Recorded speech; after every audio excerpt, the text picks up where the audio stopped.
زندگی میں وہ ٹائم ہوتا ہے، اور پردیس میں رہنے والا اپنی زندگی دے کر پیسہ کماتا ہے، اور جب پیسہ آ جاتا ہے زندگی نہیں رہتی۔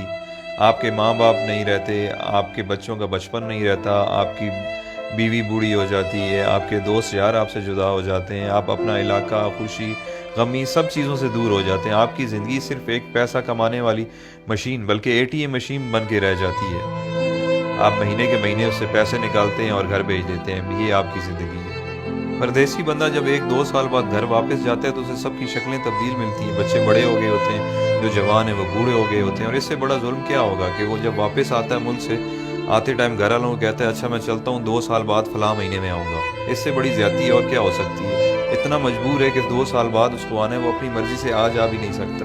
اچھا، جب ہم پردیسی چھٹی جاتے ہیں تو گھر والے بھی مہمان کی طرح ٹریٹ کرتے ہیں، آپ کی صحیح غلط ہر بات مانتے ہیں کہ 10-15 دن کے لیے آیا ہے، جو کہتا ہے سن لو، اور دوسرا پیسے بھی تو دیتا ہے۔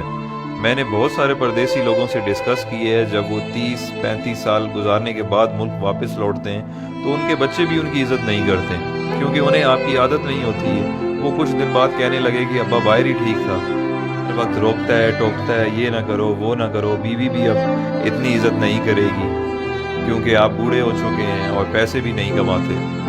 یہ ساری چیزیں اتنی جلدی آپ کو ہضم نہیں ہوں گی، کیونکہ جب آپ پردیس سے آتے تھے تو آپ کو منسٹر جیسا پروٹوکول ملتا تھا، جو اب واپس آنے پر نہیں ملے گا۔ آپ کچھ دن تو ان سب لوگوں سے لڑیں گے کہ میں نے آپ کے لیے زندگی ملک سے باہر گزار دی، میں نے یہ کیا، میں نے وہ کیا، بٹ سب نے یہی کہنا ہے کہ آپ نے کچھ نہیں کیا، بلکہ آپ کی وجہ سے ان کی زندگی خراب ہو گئی ہے۔ فائنلی دل برداشتہ ہو کر آپ نے ایک کونا پکڑ لینا ہے، بیٹھ کے سوچتے رہنا ہے کہ میرے ساتھ ہوا کیا ہے، میں نے کیا کیا ہے۔ اس دوران لوگ آپ کو پاگل نہیں تو کم از کم یہ کہنا ضرور شروع کر دیں گے کہ بوڑھا کھسکا ہوا ہے، اس کی باتوں پہ زیادہ دھیان نہ دیا کریں۔ آخرکار لوگوں کے بیہیویئر، رویوں کو سوچتے سوچتے آپ حقیقت میں پاگل ہو جائیں گے اور اپنے خالق حقیقی سے جا ملیں گے۔ یہ ہے پردیسیوں کی زندگی کی سٹوری، جس میں میں خود بھی شامل ہوں۔ جو پردیس میں رہتے ہیں وہ میری باتوں کو اچھی طرح سمجھ رہے ہوں گے، کیونکہ جس پہ گزرتی ہے وہی جانتا ہے۔ اب آپ مجھے بتائیں اچھا فیصلہ کیا ہے؟ ایک طرف پیسہ، صرف پیسہ اور صرف پیسہ ہے، اور دوسری طرف زندگی جس میں ماں باپ ہیں، بچے ہیں، بیوی ہے، دوست یار ہیں، اپنا ملک ہے، سب کچھ ہے۔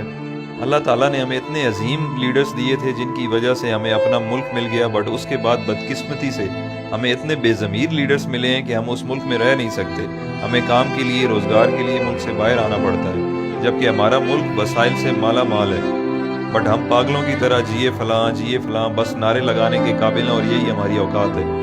جس دن کرپٹ لیڈرز کو آپ نے جوتے مارنا شروع کر دی، اس دن آپ کو کمانے کے لیے ملک سے باہر نہیں آنا پڑے گا۔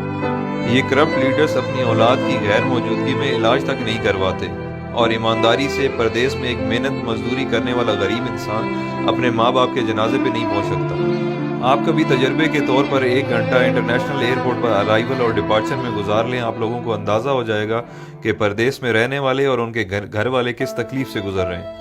یہ ساری باتیں کرنے کا مقصد ہرگز یہ نہیں ہے کہ میرے پردیسی بھائی آج ہی نوکری چھوڑ دیں اور اپنے ملک واپس چلے جائیں۔ میں صرف یہ سمجھانا چاہتا ہوں کہ آج سے پلاننگ کریں اور باہر رہتے ہوئے کوئی چھوٹا سا کام اپنے ملک میں شروع کر دیں، تاکہ کچھ عرصے بعد اپنے ملک واپس آنے کے قابل ہو جائیں۔ کہ اتنے وسائل ہو جائیں کہ آپ واپس آ جائیں، کیونکہ 30 سال بعد بھی آپ کو پاکستان واپس جا کر کوئی نہ کوئی کام کرنا پڑے گا گزارا کرنے کے لیے، تو آج سے کیوں نہ شروع کیا جائے۔ سب سے اہم چیز جو ہے وہ ہے آپ کی ڈائریکشن۔ فار ایگزامپل، آپ پنڈی کی طرف منہ کر کے چلنا شروع کر دیں اور آپ کی خواہش کراچی پہنچنے کی ہو، آپ جتنی بھی جان مار لیں آپ نہیں پہنچ پائیں گے، کیونکہ آپ کی ڈائریکشن غلط ہے۔ تو سفر شروع کرنے سے پہلے اپنی ڈائریکشن درست کریں۔ آپ جیسا سوچیں گے، جیسا چاہیں گے، اللہ تعالیٰ اسی سے آپ کو نوازے گا۔ تو بڑا سوچیں، بڑا خواب دیکھیں۔ جب دینے والے نے کوئی حد، کوئی پابندی نہیں لگائی تو ہم خود کو کیوں لمیٹڈ کریں؟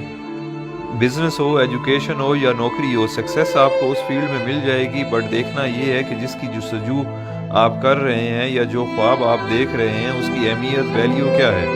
اگر آپ کی خواہش پڑھ لکھ کر سرکاری نوکری کرنا یا ٹائی والی نوکری حاصل کرنا جسے آپ وائٹ کالر کہتے ہیں، یا آپ بزنس اس پرپس کے لیے کر رہے ہیں کہ چلو سکون ہوگا، کچھ کام نہیں کرنا پڑے گا، تو بھائی آپ کے خواب بہت چھوٹے ہیں۔ دنیا میں بہت کچھ ہے۔ کام ایسا سلیکٹ کریں کہ اگر آپ منزل پر پہنچ جائیں تو آپ اپنے اور اپنے گھر والوں کے ساتھ ساتھ خاندان، محلے، گاؤں، شہر اور معاشرے کے لیے فائدہ